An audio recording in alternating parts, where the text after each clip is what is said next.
Olá, eu sou a Camille. Olá, eu sou Alexandre. Nós somos estudantes do Instituto Federal do Paraná, campus Campo Largo, e sob orientação do professor Dr. Fábio Lucas da Cruz, desenvolvemos esta pesquisa, a reinserção social de alforriados e libertos no Paraná nas últimas décadas do século XIX. Bem, introduzindo nosso trabalho, é importante ressaltar que esse período escolhido de 20 anos, ele foi escolhido porque ele é marcado por diversas transições muito importantes dentro da sociedade brasileira, tendo como marcos a Lei Áurea, em 1888, e a Proclamação da República, um ano após.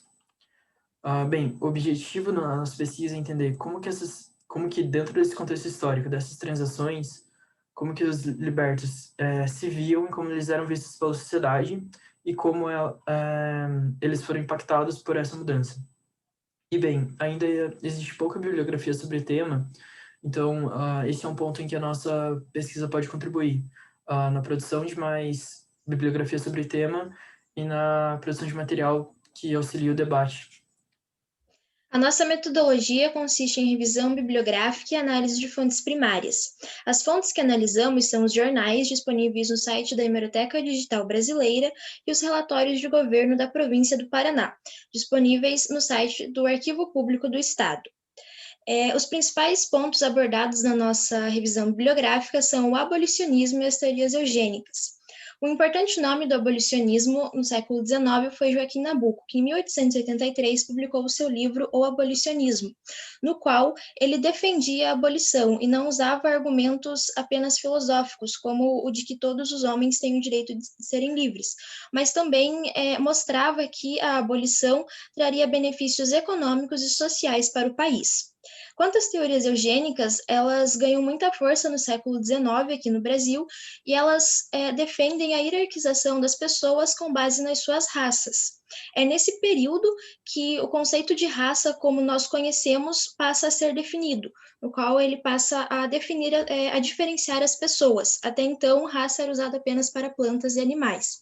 Essas teorias foram muito importantes porque fundamentaram o pensamento e ações de pessoas e governos.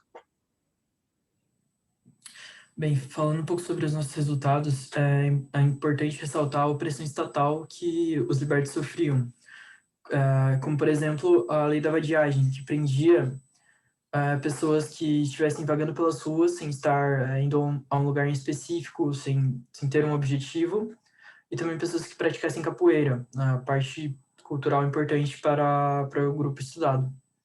E bem, caso essas pessoas fossem presas por estarem praticando poeira ou vagando pelas ruas, elas elas poderiam até mesmo passar fome dentro da cadeia, como pode ser visto nesse trecho do relatório de governo da província do Paraná de 1886, em que o próprio presidente da província confessa que não existe verba suficiente para alimentar todos os presos pobres, ou seja, os que não tivessem dinheiro guardado para comprar comida não seriam alimentados.